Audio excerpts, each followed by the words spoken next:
job, and Secretary of the Navy, John Phelan. Marco Rubio is here, who gave a great few words toward the end of last week. He spoke for a couple of hours on what a good job we're doing, which is true. As Commander-in-Chief, it's my great honor to announce that I have approved a plan for the Navy to begin the construction of two brand new, very large, the largest we've ever built, battleships. You know, you used to build the Iowa, the Missouri, the Wisconsin, the Alabama, many others. We had big battleships. These are bigger, but they will have 100 times the, they'll be 100 times the force, the power, and there's never been anything like these ships. These have been under design consideration for a long time, and it started with me in my first term, because I said, why aren't we doing battleships like we used to?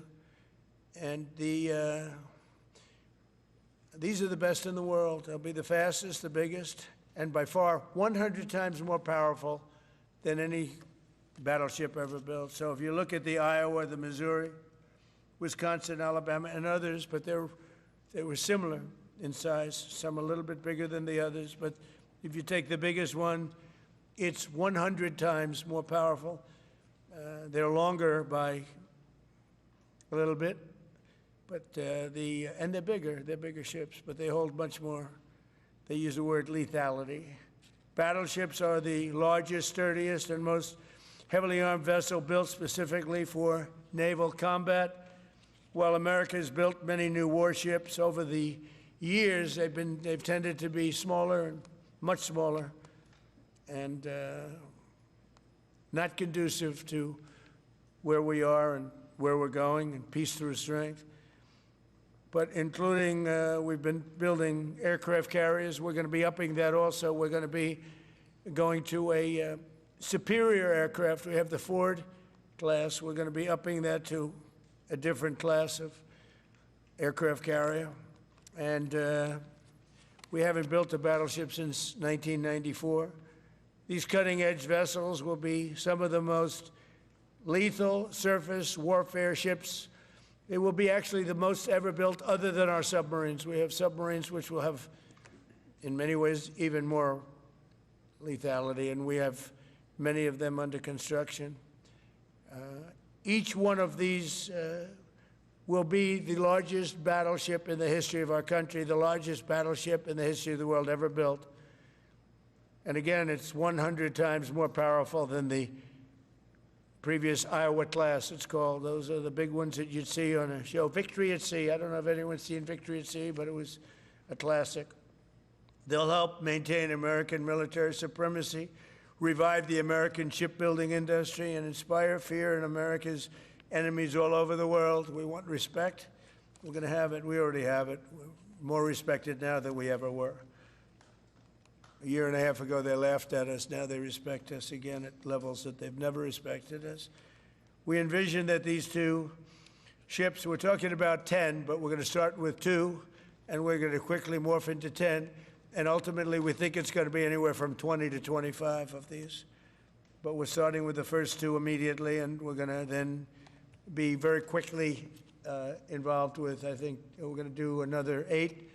And then we're going to ultimately and pretty quickly have a total of about 20 to 25. We'll make that determination. We envision that these ships will be the first of a whole new class of battleships to be produced in the years to come.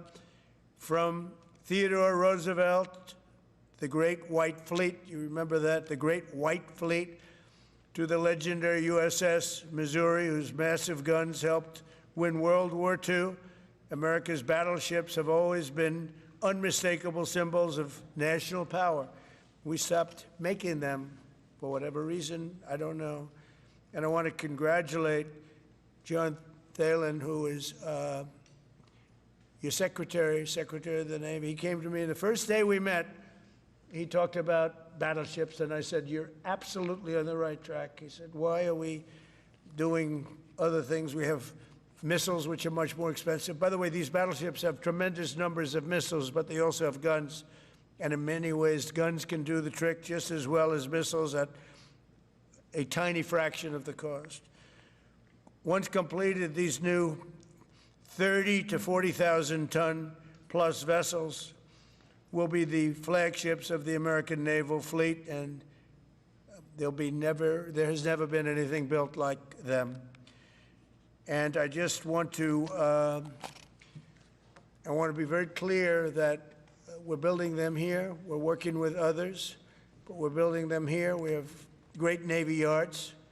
We'll be negotiating with some of the companies that are running those yards, taking over the yards. We used to build a ship a day during World War II. Now we don't do ships very much anymore. We do military ships, we do submarines. By the way, we're 15 to 20 years advanced in our submarines over anybody else. That was one of the things that I did in my first term. We make the best submarines by far in the world. We're at least 15 years advanced ahead of anybody else in submarine development. Most powerful, that's right, the most powerful weapon anywhere in the world, undetectable. So the battleships are going to be armed just in terms of guns and missiles at the highest level. They'll also have hypersonic weapons, many hypersonic weapons, state-of-the-art electric rail guns, and even the high-powered lasers that you've been starting to read about. We have lasers where you aim the laser at a target, it just wipes it out. We're going to have, there'll be the most sophisticated lasers in the world, and the most sophisticated laser in the world will be on the battleships that we're building.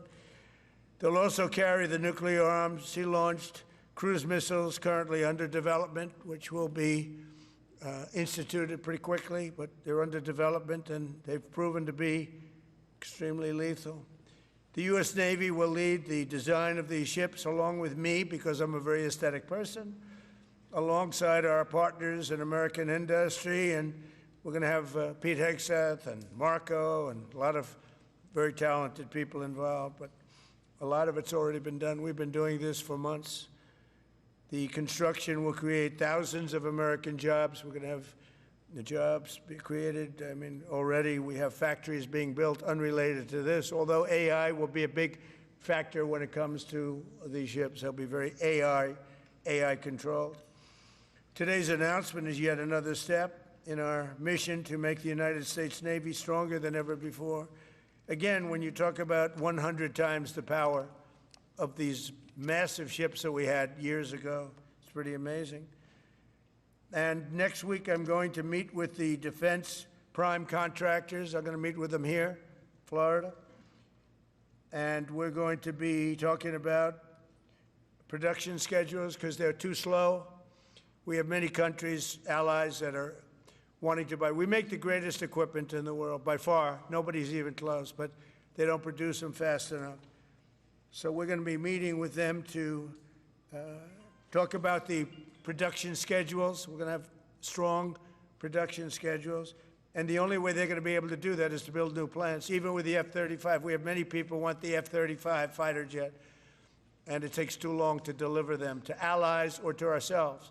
It takes too long. The only way they're going to be able to deliver them is if they build new plants. They don't want to build new plants because that's expensive. So we're going to be discussing production schedules. We're going to be discussing CapEx spending. We'll be discussing the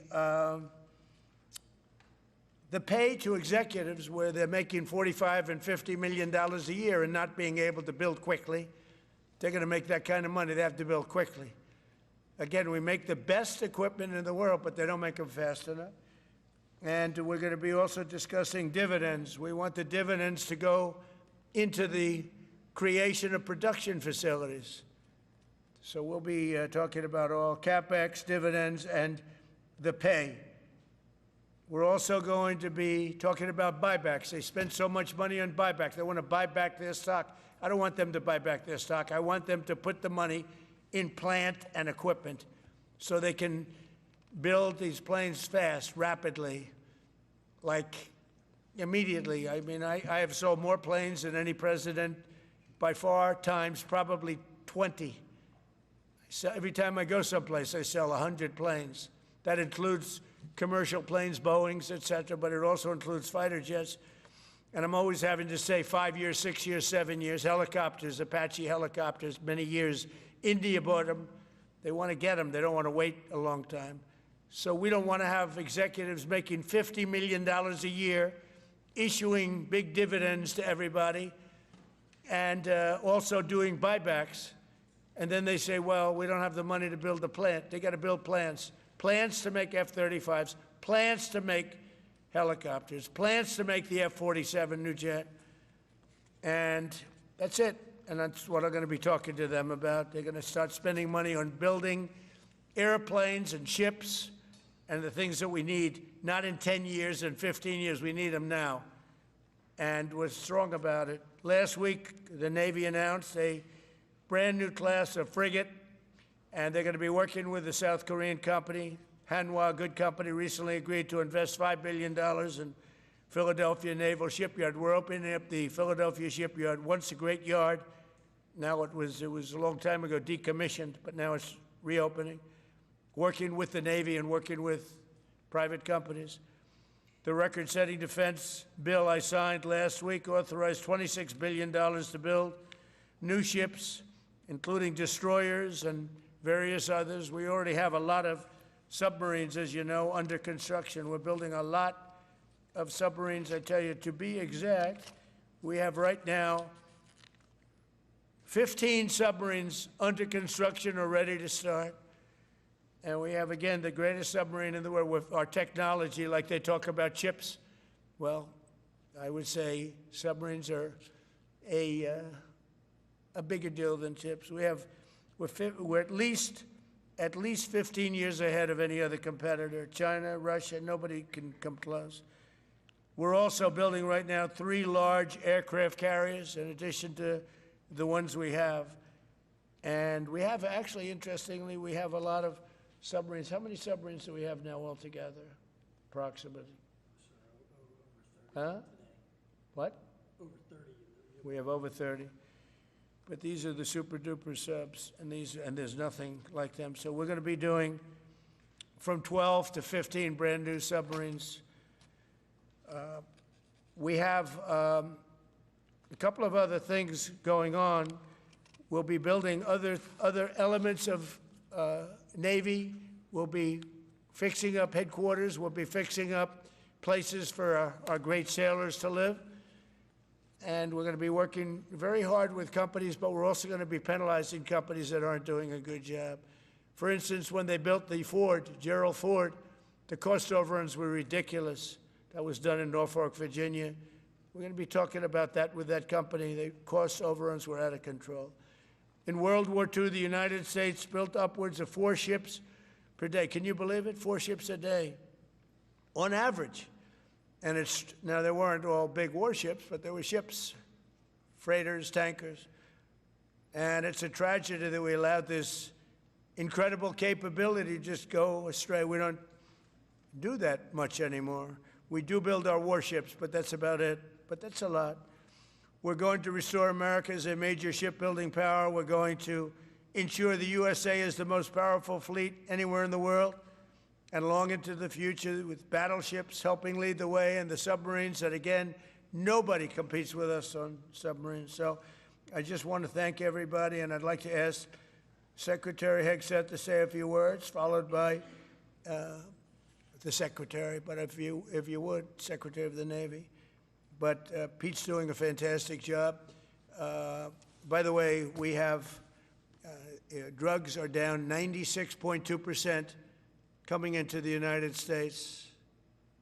92.6 by sea. And soon we'll be starting the same program on land. The land is much easier. But every one of those boats that we knocked out saved 25,000 lives. So we saved 25,000 lives every time we knock out one of those boats with the drugs pouring in. And you just have to see it. I mean, people say, oh, gee, do you think it was really drugs? Well, just take a look.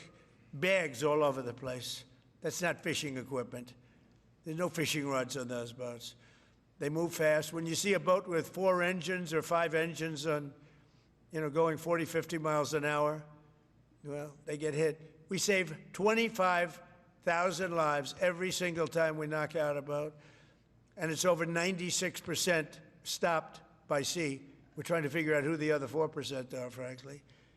And we're going to have the same success, but even quicker, because it's much easier on land. If they want to come by land, they're going to end up having a big problem. They're going to get blown to pieces, because we don't want our people poisoned. 300,000 people died, probably last year 300,000. A lot of people say it was 200. Somebody said last night, it was only 175,000 people. That's like 3 stadiums, big football stadiums filled up with people died. But I think the real number is 300,000. We're not going to have that anymore. So we're doing a great job, and we enjoy doing it. Our border is secure. Our country is strong. Trillions of dollars is coming into our country from other countries and companies. They're building factories and plants, including auto plants, all over the United States of America. Without tariffs, they wouldn't be doing anything, although they were very happy with the November 5th election. But it's only because they want to avoid paying tariffs that they're all coming in. And again, the biggest number was $3 trillion in history. That was China many years ago. Now it's $18 trillion, and that's just in 10 months. We think we could hit $20 trillion. That's investment in the United States, including plant and equipment. So thank you very much, and I'll ask Pete to say a few words, and then John. And if you have any questions, we'll take them. Thank you. Well, Mr. President, you're exactly right. There are no fishing poles, no fishermen, and no fishing boats. Just drug dealers and narco-terrorists. And with every strike, we're saving American lives. No other president was willing to do real deterrence. That's exactly what's happening. It's an honor to be here, Mr. President, Mr. Secretary, Secretary Rubio, to talk about what peace through strength really looks like. You can talk about it, or you can invest in it, and you can build it. And that's exactly what President Trump is doing. At the Department of War, we're restoring the warrior ethos. In fact, the President mentioned the NDAA. We put into law merit-based. We put into law getting rid of DEI and political correctness. That's now part of how our military operates, and you've seen it in record recruiting in the spirit of the Department of War. We're rebuilding the military. President Trump did it once. He's doing again with historic investments today in shipbuilding, and we're reestablishing deterrence, whether that's at the border, whether it's through Golden Dome, what happened with Midnight Hammer and what Iran found out, those drug boats, and of course the Houthis opening up the shipping lanes. American strength is back on the world stage. And the announcement of the Golden Fleet, anchored by new battleships, the biggest and most lethal ever, accomplishes all 3 of those things and marks a generational commitment to American sea power. Across the entire department, we are developing new operational concepts, deploying cutting-edge technologies, and making major investments, including in our Navy. This is happening in all domains, including space, as the President has talked about before anyone else. So it's the highest of domains and the lowest of domains under sea, and especially today in sea power, that always has to be decisive, has been in the history of America, and will continue to be under the leadership of President Trump. We will make sure that anything that flows from our country and with our allies flows freely and uncontested. New and better ships will provide that deterrent today and for generations to come. This new class, these new investments, will be the types of things that for decades, for centuries, the American people will look back and thank President Trump for having the vision and the willingness to invest right now in capabilities we need today, tomorrow, and long into the future. So, Mr. President, thank you for this investment, and I'll hand it over now to the Navy Secretary.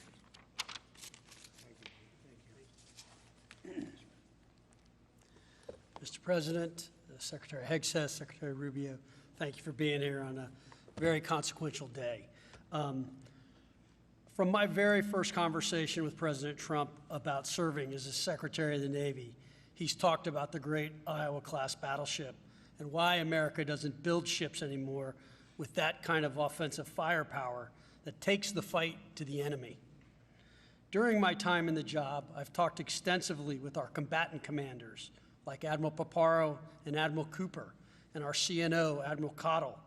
And what I've learned is that not only is the President's idea a good one, it's something that Navy desperately needs and now has a formal requirement for. The future Trump-class battleship, the USS Defiant, will be the largest, deadliest, and most versatile and best-looking warship anywhere on the world's oceans. I want to thank the President for his vision to make this game-changing capability for the United States Navy. The Iowa was designed to go on the attack with the biggest guns, and that's exactly what will define the Trump-class battleships: offensive firepower from the biggest guns of our era. This ship isn't just to swat the arrows. It is going to reach out and kill the archers. And for the first time in generations, we'll have a new leg in America's nuclear deterrence, because the Trump-class battleship will carry the nuclear-armed sea-launched cruise missile. Striking dominance isn't all that the Trump-class battleship brings to the fight at sea.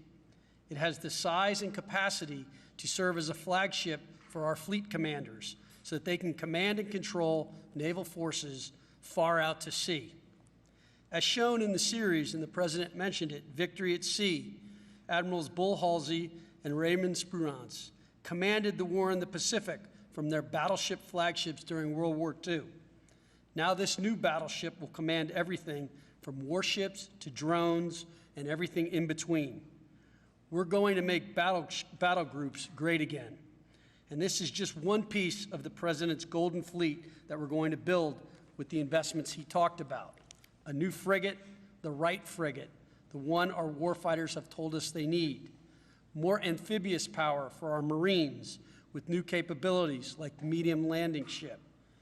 As part of the Navy's high-low mix, we're moving out aggressively on unmanned vessels with funding from the President's One Big Beautiful Bill to bring options to the fight and pull new, non-traditional defense partners into the American shipbuilding ecosystem. And we're making a generational investment in support ships. Logistics wins wars, and that kind of shipbuilding is the spark that will ignite the industrial base and help power the commercial shipbuilding that the President has called for. Under your leadership, Mr. President, we will have more tonnage and firepower under construction than ever before in our history. Building the President's Golden Fleet means jobs across the United States now.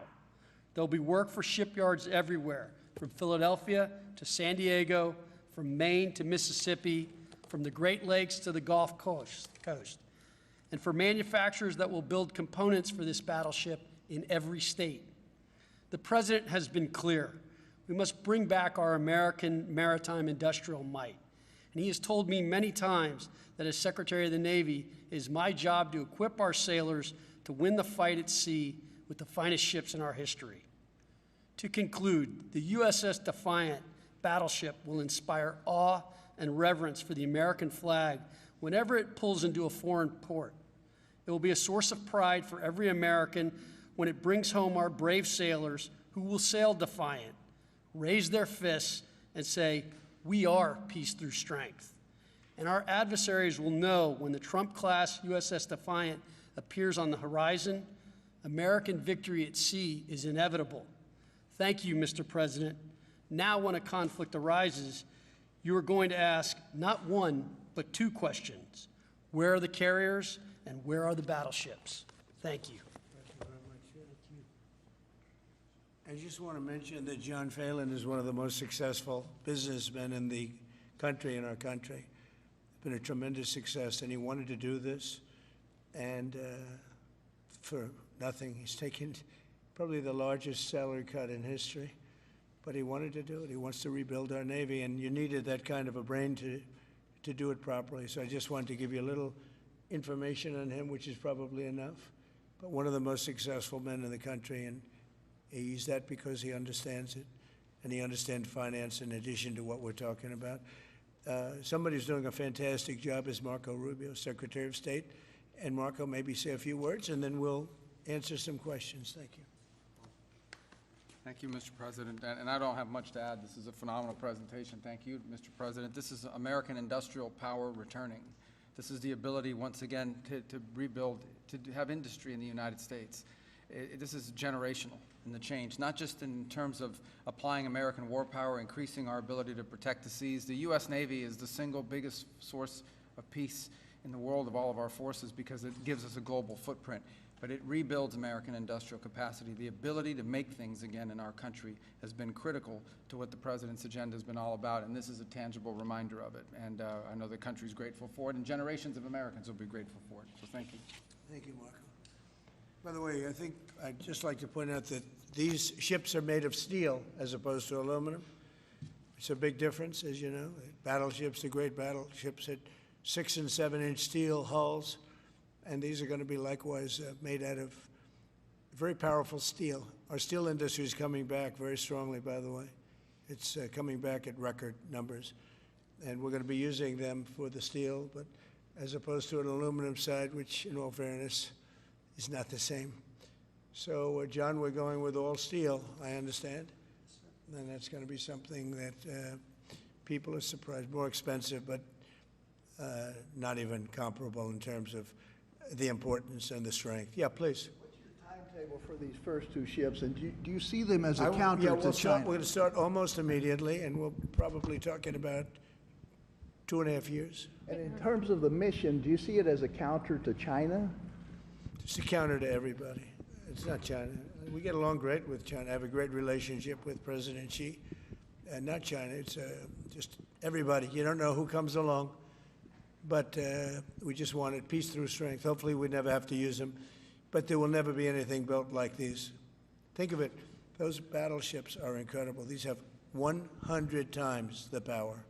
Think of that. I mean, and they were big and they were powerful. You know, I thought about taking some that are in dry dock and changing them, and then when I said that, you know, if we did, would be about, we could increase, if we doubled them, they'd be at like just a tiny fraction of what one of these was. This is the new technology, which is incredible. So we decided pretty early on not to do that. Yeah, please. Mr. President, Julio Rosas with Most Peaceful Media. You just referenced the lower amount of illegal drugs that are coming by sea, and you just said that you're going to start that same program on land soon. Are you just referring to Venezuela, or are you referring to other countries in Latin America? Anywhere drugs are pouring in, anywhere, not just Venezuela. No. Yes. Speaking of Venezuela, oil. What are we going to do with the oil that we have? Going to do with what? The oil that has been seized. The United States seized 1.9 million barrels of oil on December 10th. We're going to keep it. We're keeping it. Where's it? Are we going to sell it or put it in the strategic oil reserve? Maybe we'll sell it. Maybe we'll keep it. Maybe we'll use it in the strategic reserves. We're keeping it. We're keeping the ships also. Yeah, please. About Venezuela, sir, have you spoken to American oil companies that have had their assets seized about what a post-Maduro Venezuela would mean for them, of what coming back and restarting operations? The big ones, yeah. I have. Yeah, please. Why do you feel like this initiative was neglected for so many years, and does this come amidst the rising tensions between the U.S. and Venezuela? We're talking about with Venezuela? Yes. Well, you had a different kind of a president before me. They didn't mind being ripped off. They didn't mind being robbed. They didn't mind drugs pouring into our country. They didn't mind the jails of Venezuela and Trinidad being emptied into the U.S., where they take over Colorado and other places. I do mind. So you had a different kind of a president. I hope people are enjoying it, because we've never been respected more than we are now. Yeah, please. Thank you. Thank you, Mr. President. Were you surprised by the number of photos of Bill Clinton in the Epstein files? And can you commit to their By full... what? And were you surprised by the number of photos of Bill Clinton in the Epstein files? And can you commit to their full release by the end of the year? Some of the victims were protesting that too many of them were redacted. I know there are a lot of people that are angry about all of the pictures of other people, you know, but I think it's terrible. Look, I like Bill Clinton. I've always gotten along with Bill Clinton. I've been nice to him. He's been nice to me. We've always gotten along. Respect him. I hate to see photos come out of him, but this is what the Democrats, mostly Democrats, and a couple of bad Republicans are asking for. So they're giving their photos of me, too. Everybody was friendly with this guy, either friendly or not friendly, but they, you know, he was around. He was all over Palm Beach and other places. The head of Harvard was his best friend, Larry Summers. And Bill Clinton was a friend of his, but everybody was. I actually threw him out of Mar-a-Lago.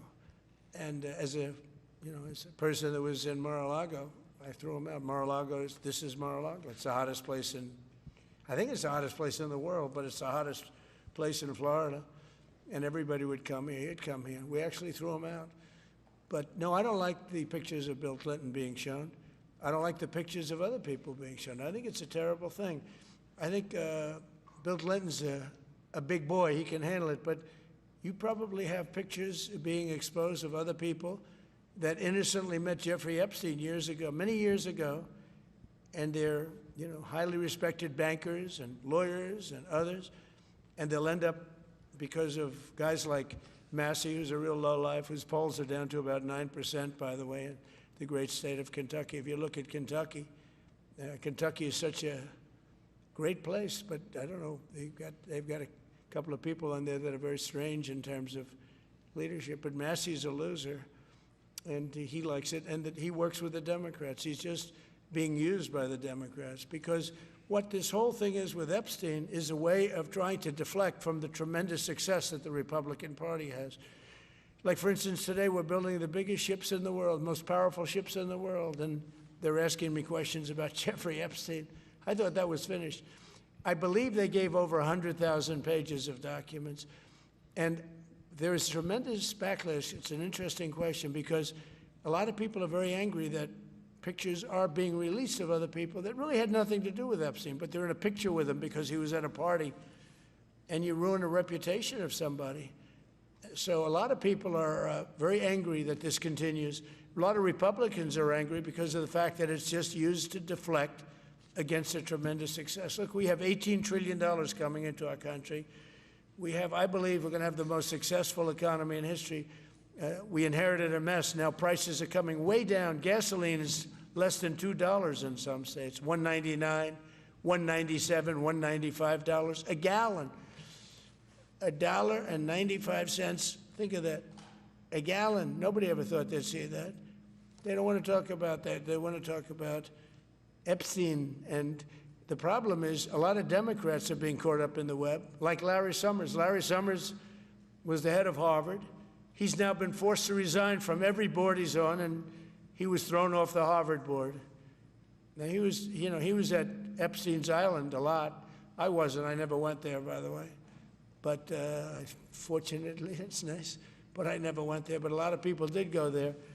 But instead of talking about the battleships, or instead of talking about most favored nations drugs, we're bringing down drug prices like at a level that has never even been thought of, by thousands. Think of it, by 1,000%, by 1,200, 1,300, 1,400% in some cases. A drug that sells for $10 in London is costing $130 in New York. We're bringing it down to $20, and they're going to go up to 20. So they're going from 10 to 20, which is a doubling. It's a doubling. That's a lot, but it's a doubling. But we're going down to 20. So we're going down, if you can do your own math, but it's 2,000%, 3,000%. It's pretty amazing. And the New York Times had a story about it, a small story, way in the back of the paper. It's the single biggest thing to happen with respect to drugs probably in 50 years. It's never been anything like this. In my first term, I was able to get drug prices down 0.25%. It's the first time in 28 years that they went down. 0.25%. I was so proud of myself. Now we're doing them 2,000%, 1,500%, 1,200%.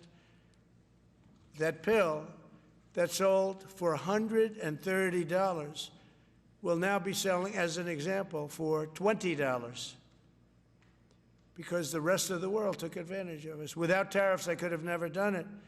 I called up the heads of the countries. As an example, France, I spoke to a very good man, President Macron of France, and I said, Emmanuel, you have to raise your drug prices. He said, no, no, no, we will not do that. I said, you have to. He said, no, I don't want to do that. Look, you're asking me for go to $10 to $20. You're going to come way down to 20. We don't want to do that. Now, in all fairness, no other president even tried. But if they did try, there was actually a fake story in stupid USA Today. I didn't even think they make it anymore. I haven't. But I saw a story where Biden was trying to do this. Biden never tried to do it. Biden didn't know he was alive. He never tried to do it. But they're taking it from $10 to 20. So he would say, and the other leader said the same thing. No, no, we won't do it. I said, no, no, you're going to do it 100%. They said, nope, we're not doing it. We're not going to double our price because, again, if you go from $10 to $20, they're doubling their price. We're coming down, though, from $1.30 to $20 because we're going to get the lowest drug prices in the world. Whatever the lowest price is called favored nations, we're going to have the lowest price. So I said, no, you're going to. No, I will not do this. Politically, it's unacceptable. I said, Emmanuel, you're going to do it 100%. Please accept it now. Be nice. You're going to do it 100%. No, I will not. I said, yes, you are. He said, why do you keep telling me I am when I'm not? Because if you don't do it, I'm going to put a 25% tariff on everything France sells into the United States of America. And that's approximately 20 times more than I'm asking for with respect to drug prices. He said, I see. I agree to do it. Every other country said the exact same thing. They all said, nope, I will not do it. I said, all right, on Monday morning, you'll have the 25% tariff, everything you sell. In the case of France, it was wine, champagne, cars, everything they sell. It's 25 to 30 times the price of what we're talking about, at 25%. Every single country agreed. And that was the big problem. The drug companies were difficult, but fine, because we have a certain control over the drug companies. We had no control over these foreign nations. So every single country has agreed to do this. So we will take that pill price down as an example, talking about not just pills, we're talking about everything. We'll take it down from $130 a pill down to $20 a pill. And the rest of the world will take it from $10 a pill up to $20. It's the biggest thing ever to happen, and it's covered, barely covered in the New York Times because it's a fake newspaper. Yeah. Mr. President, on shipbuilding, how is the administration plan to ensure that there's sufficient workforce availability as you're producing these ships? Could you speak up? How does the administration plan to ensure there is sufficient workforce availability as you're producing these ships? We're going to have it. We're going to have tremendous workforce availability. We're also going to have robots helping us. We're going to have a lot of robots helping us because we need it. And because we're going to town, we're building a lot between the AI and the auto plants. So we're going to need robots. We're going to have robots, but that's going to help us. We're going to have tremendous workforce. And in order to operate you're always going to need people. You know, you could have robots, but you're going to have to get somebody to start those robots, and you're going to have to improve the robots. But we're going to have robotic factories plus manpower. So we're going to have enough. We're going to need the help of robots and other forms of, I guess you could say, employment. We're going to be employing a lot of artificial things, but the beauty is we're going to have more jobs than we've ever had. Just so you know, a number came out the other day. We have more jobs right now in the United States. More people are working right now in the United States than at any time in the history of our country. Think of that. Pretty amazing. So we'll have the help of, mechanical help, if you want to call it that, but we'll have tremendous employment. They'll be paid a lot of money. They'll do better than they ever did. Okay? Yeah. Mr. President, some may have been expecting a different kind of announcement today, hearing your Secretary of War and Secretary of State here. You mentioned strikes on land in Venezuela more than 15 times, even now, just in your recent remarks. Why should Maduro take your threats seriously? And he can do whatever he wants. What's your end game? Maduro? What's your end game? There's no answer. He can do whatever he wants. I mean, we have a massive armada formed, the biggest we've ever had, and by far the biggest we've ever had in South America. He can do whatever he wants. It's all right. Whatever he wants to do. If he wants to do something, if he plays tough, it'll be the last time he's ever able to play tough. But they sent their prisoners into us. They sent people from jails and prisons. They sent people from mental institutions and insane asylums into the United States, just walked right in because Biden had an open border policy. What the Biden administration did to our country can never be forgotten. They took in millions and millions, 25 million people over the course of 4 years. Many of those people were murderers and drug dealers, prisoners, rough prisoners, 11,888 murders. More than half of them killed more than one person. They came into our country. Now, I spoke to Christine Noem today. I spoke to Tom Homan today. He came down to see me. And we had a great meeting. They've done an amazing job. We're getting them out. We're getting them out very fast. But this should have never happened. But Venezuela was one of the, Venezuela took advantage of the open borders that Biden created more than any other country. Tren de Aragua, we had gangs all over. Look, I mean, you have a very weak governor in Colorado. Look what happened in Colorado where they would occupy apartment houses. And he didn't want to do anything about it because he was scared. Any other questions? Yeah, go ahead, please. So in response to the United States taking sanctioned oil from Venezuela, Colombian President Gustavo Petro criticized the United States by saying, well, the Southwest is stolen land and that it should be returned to Latin America. I just wanted to know what your response to that is. Well, he has to watch because, you know, he's got drug factories. They make cocaine in Colombia. And he's no friend of the United States. He's very bad guy. And he's got to watch his ass because he makes cocaine and they send it into the United States of America from Colombia. We love the Colombian people. I love the Colombian people. They're great people, energetic, smart, great. But their new leader is a troublemaker. And he better watch it. He better close up those cocaine factories. They have at least 3 major cocaine factories. We know where they are. He better close them up fast, yeah. By the way, it's made and sold into the United States. Comes through Mexico. Thank you, sir. You've named Governor Landry to be new special envoy to Greenland. Yeah. How do you, what do you see that role entailing? And is it still your intention that Well, Greenland he called become me, part and of the you know, U.S.? he viewed Louisiana, the Louisiana Purchase. He said, "I'm governor of Louisiana," and he said, "I would love." I didn't call him; he called me. He's very proactive. He's a great guy. He's a deal guy. He's a deal maker type guy. And we need it for national protection. We need Greenland for national protection. They have a very small population. And I don't know, they say Denmark, but Denmark has spent no money. They have no military protection. If they say that Denmark was there 300 years ago or something with a boat, well, we were there with boats too, I'm sure. So we'll have to work it all out. But he felt very strongly, we need it for we need Greenland for national security. Not for minerals. We have so many sites for minerals and oil and everything. We have more oil than any other country in the world. We need Greenland for national security. And if you take a look at Greenland, you look up and down the coast, you have Russian and Chinese ships all over the place. We need it for national security. We have to have it. And he wanted to lead the charge. So we're making him, Marco, today, a special envoy to Greenland. Greenland's a big deal. Yeah. Can you give an update on the talks that took place this past weekend, and could a trilateral discussion of sort be the next step for Ukrainian, U.S., and Russian delegations? So the talks on Ukraine, Russia are going along. They lost, as you know, 27,000 soldiers last month, mostly soldiers, some people in Kiev, etc., but mostly soldiers. And the talks are going along.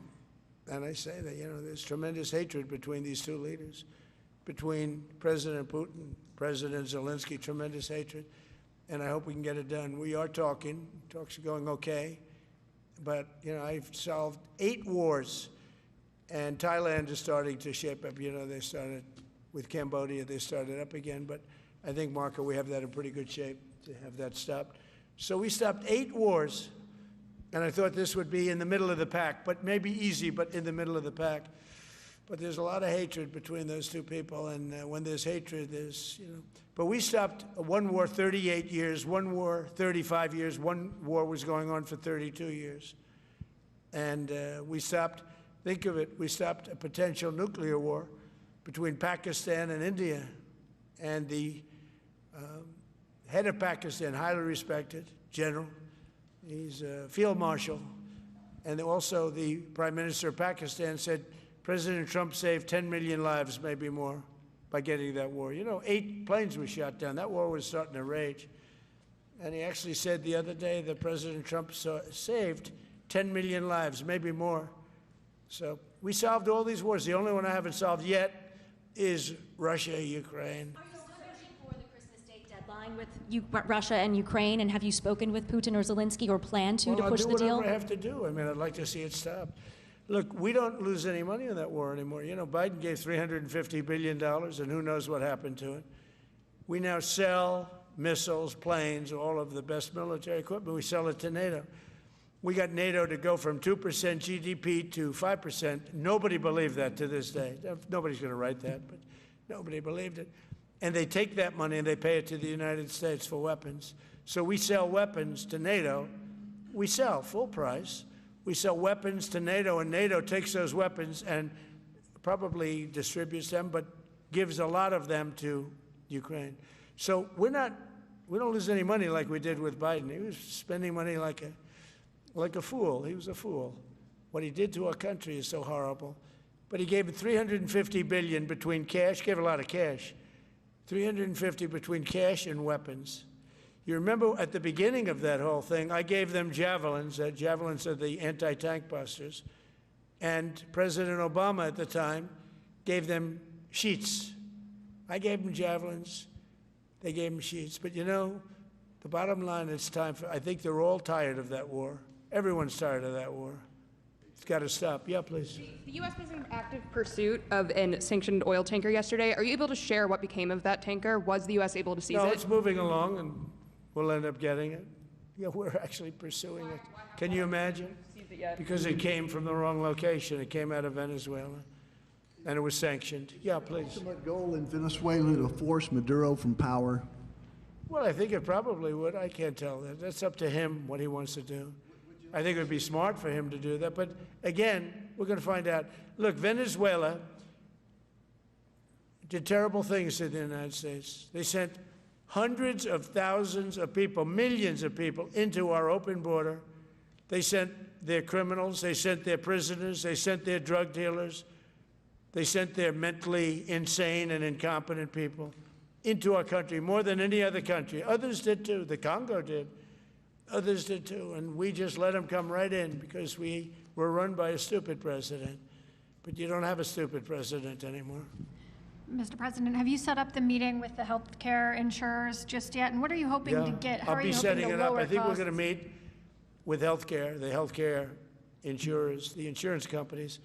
So what I'm asking for in healthcare is very simple. Obamacare is a disaster. I call it the Unaffordable Care Act. Unaffordable as opposed to, it's unaffordable. They're going to have a tremendous increase in premiums, which is Obamacare, which is them, the Democrats' fault.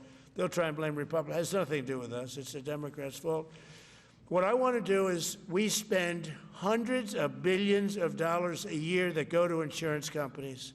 I want that money to go to the people and let the people buy their own health care. And everybody loves it. It's become our issue. Now, before I do that, I'll meet with the insurance companies, just as I met with the drug companies. As you know, we're meeting with 4 other drug companies, Johnson & Johnson, but they've all agreed. We're meeting with them this week. It's coming up. It'll be a similar meeting. They've all agreed.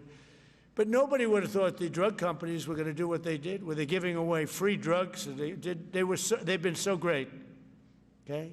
And we have most favored nations. Nobody thought that was possible. I don't think any other president ever tried to get it because they never thought they could. But with respect to the insurance companies, I want to meet. There's essentially 14 of them, 10 big, but there's a total of 14 pretty much, pretty big. And I want to meet with them, and I want to say, I want you to cut your rates way down, way down. And maybe if they do that, we'll be able to not cut them out. We'll be able to continue to deal with them, which is probably a little easier process. I think the best process is pay the money directly to the people, let them buy their own health care. But I'm going to meet with them the first week back. I do it now, but they're trying to come up with a schedule. They want to meet badly, they've told me, but they want to come up with a schedule. I said, make it a good schedule. Your rates have to come way down. We're also going to meet with other insurance companies because under Biden, the insurance rates have gone through the roof. Auto insurance, home insurance. I mean, insurance companies are making far more than they're entitled to make. So we're going to be doing that. But just in the meantime, we'll be meeting with the insurance companies in the first week, the first few days back in Washington, because they're trying to come up with a proposal that will satisfy me. Thank you very much, everybody. Appreciate it. I hope you're going to enjoy the battleships. They're going to be beautiful. Thank you. And have a great Christmas if I don't speak to you. Thank you very much. Thank you very much.